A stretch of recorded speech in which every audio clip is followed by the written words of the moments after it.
Welcome back, true crime fans. In this episode, we reveal the next chapter of Marcus's story. Ava stood frozen on the loading dock, rain pooling at her feet, the crate of DVRs digging into her palms. Her editor, Clara Finch, wasn't supposed to be here. Clara's press lanyard glinted under the sodium lights like a warning flare. Behind her, through the small window in the steel door, Marcus sat strapped to a restraint chair, head tilted, eyes wide and unblinking. His lips moved, but no sound reached Ava through the glass. Clara stepped closer, palms out. "Ava, listen to me. You don't understand what you're carrying. Put the crate down." Ava tightened her grip. "What are you doing here, Clara?" "I've been working this story for longer than you know," Clara said. Her voice trembled. "You think you're breaking it open, but you're holding the only leverage keeping Marcus alive." Ava glanced at the door again. Marcus's eyes locked on hers. His wrists strained against the straps. A thin line of blood glistened where the cuff bit skin. He shook his head slowly, once, a signal she had seen sources use before when wired. "Why should I trust you?" Ava asked. Clara's expression flickered. Guilt, fear, resolve. "Because the man behind this isn't Lang. He's just a gatekeeper. The real architect sits on the oversight board in Denver.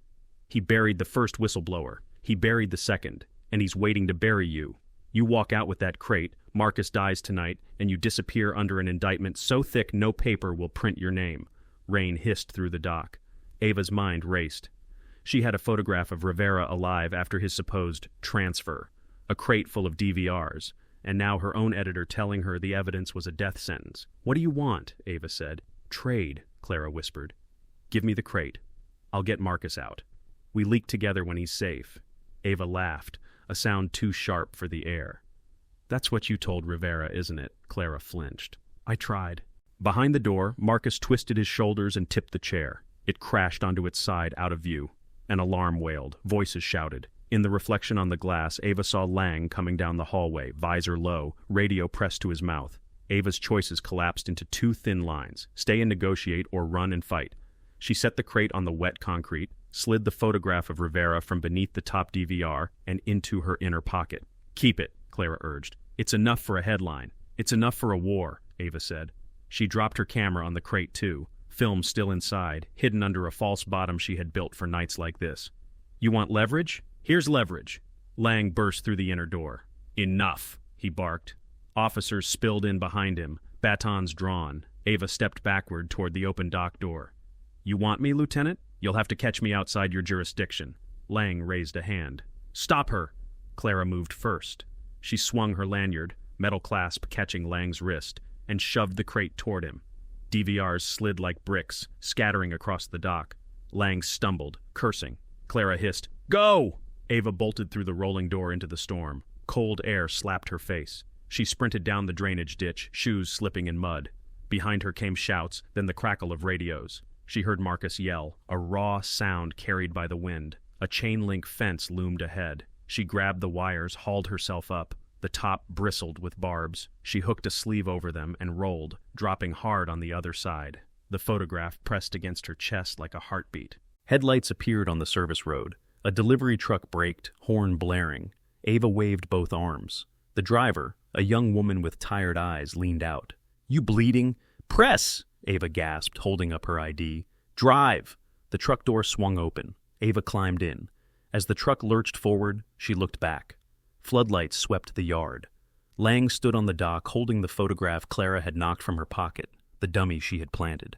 He turned it over, jaw tight, visor hiding his eyes. By dawn, Ava was 3 counties away at a roadside diner that smelled of burnt coffee. She sat in a booth, rainwater dripping from her hair, staring at the photograph she had saved. The real one of Rivera alive, time-stamped a day after his transfer. On the back she had scribbled Clara's burner number and the date on the memorial plaque. In her bag lay a thumb drive she hadn't known she'd taken, a tiny green LED still blinking faintly. S3 Pathways. Her phone vibrated, a message from an unknown sender. Marcus moved, alive, wait for signal. She closed her eyes, exhaled, and felt the weight of every decision settle. She didn't know if Clara had survived the dock, if Lang would frame her for trespass, or if Marcus would ever be free, but she had enough evidence to burn a program to the ground if she lived long enough to publish it. She opened her laptop, A blank document glowed on the screen. She typed the first line of the story in steady hands. They called it High Visibility Watch. Inside the walls, they called it something else. Outside, a truck rolled past, splashing water onto the window.